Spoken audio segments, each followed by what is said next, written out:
განსასწრების დაშვების გარეშე ჭეშმარიტების შემეცნება შეუძლებელი. რატო შეუძლებელი? იმიტომ რომ ქრისტე არ გვიყვარს გესმით. ქრისტე რო გვიყვარდეს, განსასწრები საერთოდ საჭირო არ იქნება. და თუ ვამბობ რომ მიყვარს ქრისტე და ვწოდავ, ვტყუი, იმიტომ რომ იოანე მოციქული, რომელსაც ჩვენ ვენდობით პირდაპირ გვეუბნება, რომ ღვთის შვილი, ნუ გიყვარს ღვთის შვილი ხარ, ხო?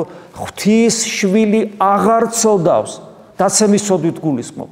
ღვთის შვილი არ წოდავს, სანამ შენ ცოდვით ეცემი. სანამ შენ წოდავ, სანამ შენ ცოდვა გიყვარს, არა ხარ ღვთის შვილი.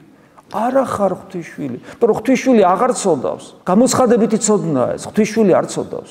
ჩვენ წოდავთ. და ჩვენ რო გვიყვარდეს უფალი, მაშინ ეს პრობლემა საერთოდ აღარ იქნება და რო არ გვიყვარს, უძღების შვილის მდგომარეობაში როა, უძღების შვილი რომ მიდის მამის სახლიდან, მას ხო მამა არ უყვარს. შვილია არ უყვარს და წავიდა. დაკარგა შვილობის სტატუსი. ის მე ამბობს რომ არც კი ვარ მე ღირსი მიშვილად ვიწოდებოდე. მოვიდა გონზე, არა ვარ მე ღირსი მიშვილად ვიწოდებოდე. და როდის მოვიდა გონზე, როცა განსასწრებში აღმოჩნდა. ამიტომ განსასწრების გარეშე ჩვენგან ჭეშმარიტების შემოცნება შეუძლებელი იქნებოდა.